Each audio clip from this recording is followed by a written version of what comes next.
আৰু এতিয়া আমি চাওকচোন আমিও গৰু সঁচাকৈ আমাক গৰু সজাইছিলে আগতে আৰু আমি গৰু স্কিনখন ধুনীয়া হৈ থাকে।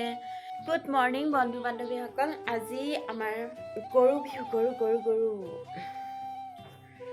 গৰু বিহু ৱাও, মানে এটা সময়ত আমাৰ গৰু বিহুত এনেকুৱা মানে আছিলে, বহুত ভয় খাওঁ আমি দেৰিলৈকে শুই থাকিবলৈ। আন্ধাৰ সময়তে দেউতাই বিচনালৈ আহি আমাক একদম লাও খা বেঙেনা খা কৰিবলৈ লাগি যায় আৰু মাখিৰতী কোবাবলৈ লাগি যায়। আমি শুই থাকিব নোৱাৰা অৱস্থা হওঁ। সেইটো দিনলৈ মনত পৰি গ'ল আৰু আজি বিচনাৰ পৰাই ভিডিঅ' বনালোঁ। সঁচাকৈ কি ক'ম আৰু, সেই দিনটো আৰু ঘূৰি নাহে। এতিয়া দেউতাৰো বয়স হ'ল আৰু আমাক লাও খা বেঙেনা খা কৰিবলৈ নাহে। একদম মানে আন্ধাৰতে উঠি মা দেউতাই একদম কি কৰি কি নকৰি গৰু গা ধুৱাই একদম আমাক যে গৰু নিচিনা যে মানে লাও খা বেঙেনা খা হালধি খা থেকেৰা খা, একদম মাৰে সৰু বাপেৰে সৰু তই হবি বৰ গৰু বুলি কৈ পেলাই একদম বিচনাতে দলিয়াইহি নহয়, একদম টাপ আমি আৰু একদম উঠি দৌৰি মেলি গোটেই মানে গুচি যাওঁ আৰু একদম হালধিবোৰ মাটিত পৰে যে, একদম গোহালিত পৰে, আমাক কোবাওঁতে পৰে। তেতিয়া আমি সেই হালধিবোৰ তুলি মেলি হালধিবোৰ পিচি একদম মুখত লগাওঁ, গা ধুওঁতে গোটেই মূৰৰ পৰা ভৰিলৈকে লগাওঁ। সেই হালধিবোৰ লগালে বোলে গোটেই বছৰটো ঘামচি নহয় গৰমত আৰু স্কিনখন ধুনীয়া হৈ থাকে। সেইটো কাৰণে আমি সেইটো মানে সঁচাকৈয়ে হয় বুলি ভাবিছিলোঁ আৰু গোটেই মানে মুখৰ পৰা গোটেই ভৰিলৈকে আমি হালধি লগাওঁ আৰু জেতুকা লগাওঁ, মানে হাতত গোটেই ৰঙা কৰি জেতুকা লগাই থৈ দিওঁ। সঁচাকৈ এটা বহুত ভাল লগা দিন আছিলে আৰু সেইটো সময়ত আমাৰ বাই ভনী গোটেই একেলগে আছিলোঁ, সকলোবোৰ মিলি জুলি একদম মানে গৰু বিহুটো এটা মানে আচৰিত ধৰণৰ আমাৰ ভাল লাগিছিলে। সেই ভাল লগাটো এতিয়া নাই আৰু আমাৰ গৰুও নাই। আমাৰ গৰু আছিলে, আমাৰ ছাগলী আছিলে, গৰু ছাগলীবিলাকক আমি গা ধুৱাওঁ। মানে বহুত আজি মানে স্মৰণ কৰিছোঁ সেই স্মৃতিবিলাক মানে, আৰু কেতিয়াও সেই দিনটো ঘূৰি নাহে। সঁচাকৈ এটা ভাল লগা দিন আছিলে আৰু বিহু বুলি ক'লে মানে সেই গৰু বিহু দিনটোৱে বেছিকৈ মনত থাকে। আৰু মানে 101টা শাক খাওঁ আমি, 101টা শাক খালে বোলে গোটেই বছৰটোৰ কাৰণে ভাল আৰু আমৰলি খালে বোলে 100 এবিধ মানে আমি চব্জি খোৱা হয়। 100 এবিধ আমৰলিয়ে মানে বস্তু খায়, সেইটো কাৰণে আমৰলি খালে 100 এবিধ শাক খোৱা হয়। সঁচাকৈ এটা বহুত ভাল লগা দিন।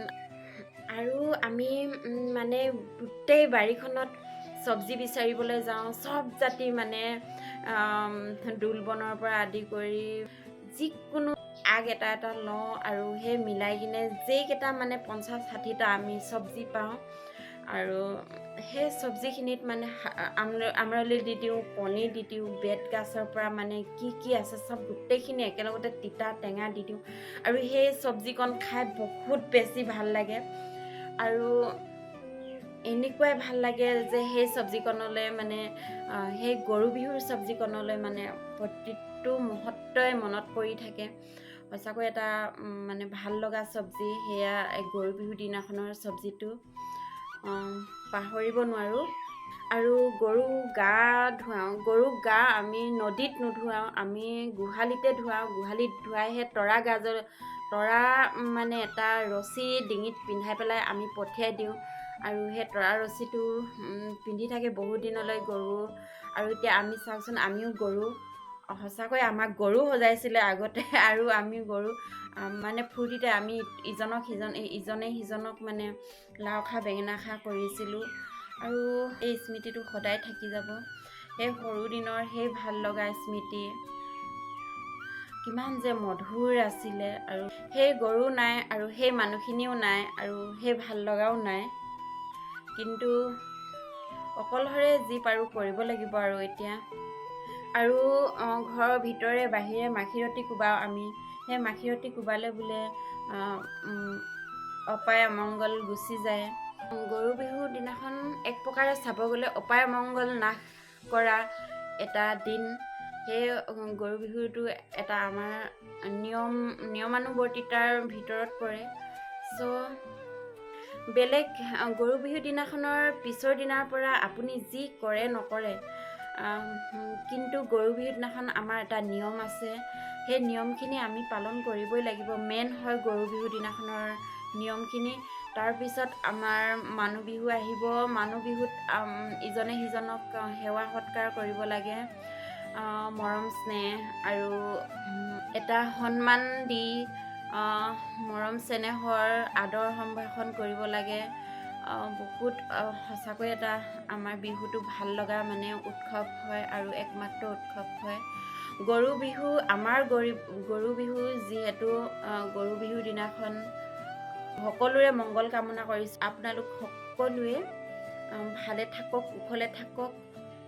আজি দুখবোৰ পাহৰি অলপ সুখ অনুভৱ কৰোঁ।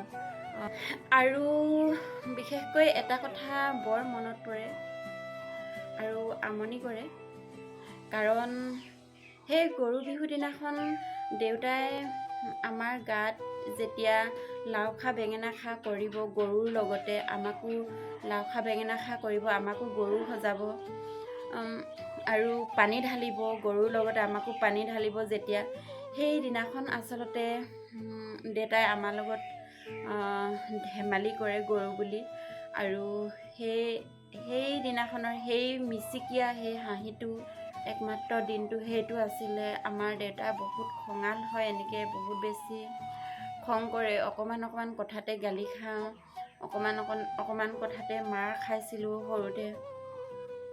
কিন্তু সেই গৰু বিহুৰ দিনাখন আমাৰ লগত দেউতাই খুব বেছি ধেমালি কৰে আৰু লাও খা বেঙেনা খা কৰি পেলাই সেই গৰু সজোৱা সেই দিনটো সঁচাকৈ বহুত স্মৰণীয়, বহুত ভাল লগা দিন আছিলে। দেউতাৰ সেই মিচিকীয়া হাঁহিটো মুখত লাগি থকা, আচলতে বিহু বুলি ল'ৰা ছোৱালীবিলাকক মৰম কৰে। তো সঁচাকৈ সেই দিনাখনৰ কথা কেতিয়াও পাহৰিব নোৱাৰোঁ। বহুত স্মৰণীয় আচলতে, আৰু বহুত আৱেগিক হৈ যাওঁ সেই দিনটোৰ কথা মনত পৰিলে। তো মোৰ মা দেউতা সকলো কুশলে থাকক, অপায় অমংগল দূৰ হওক। এই গৰু বিহুৰ দিনটোতে মোৰ মা দেউতাৰ কাৰণেও মই আশীৰ্বাদ বিচাৰিছোঁ ভগৱানৰ পৰা। তো প্ৰাৰ্থনা কৰিছোঁ যেন আপোনালোকক ভগৱানে ভালে কুশলে ৰাখে। মা দেউতা সদায় ভালে থাকক আপোনালোকে, আৰু সদায় যেন কাষতে পাওঁ আপোনালোকক। আৰু চাওঁচোন আজি কি কৰিব পৰা যায়। আৰু এতিয়া উঠো, এতিয়া অকণমান আন্ধাৰ হৈ আছে। আগতেতো আমি আন্ধাৰ সময়তে উঠিছিলোঁ। এতিয়া আৰু দেউতাহঁতি মাহঁতি কি কৈ আছে চাওঁ আৰু উঠো, আৰু অকণমান দেৰি পিছত লগ পাই আছোঁ।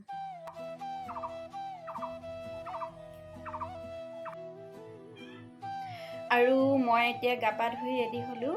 এতিয়া ভাত বনাওঁগৈ। মায়ে দেউতাই কি কৰিছে চাওঁগৈ। এইবোৰ গোটেই চব্জি কৰি থৈছে মা দেউতাই। আৰু এয়া হ'ল আমাৰ এতিয়া বনাব লগা চব্জি। গৰু বিহুত বিভিন্ন ধৰণৰ ইয়াতে 50টা মান আছে। প্ৰত্যেকৰে এডাল লোৱা হৈছে। আৰু এই যে আমাৰ চব মিলাই পেলাই বনোৱা হয়, এয়া আচলতে এটা ঔষধি গুণ হয় মানুহৰ বাবে। সেইকাৰণে এনেকৈ খোৱা হয় বুলি মোৰ অনুমান হয়। আৰু প্ৰত্যেক দিনাই আমি প্ৰত্যেকটো বস্তু আচলতে নাখাওঁ, সেয়ে আজি গৰু বিহুৰ দিনাখন একেলগতে বনোৱা হয়। এয়া দি দিলোঁ অকণমান আমৰলি, চব্জিখিনিত মিলাই দিছোঁ। আৰু ইয়াত দিছোঁ ডিম। আৰু এই ধৰণৰ চব্জি সদায় পোৱা নাযায়। এই ধৰণৰ চব্জি হ'ল ঔষধি গুণৰ চব্জি। মই বেটিৰ কাৰণেও লৈ যাম আজি। বহুত বেছি ভাল লাগে মোৰ। এতিয়া খাম। ওচৰত এবাৰেই পোৱা যায়।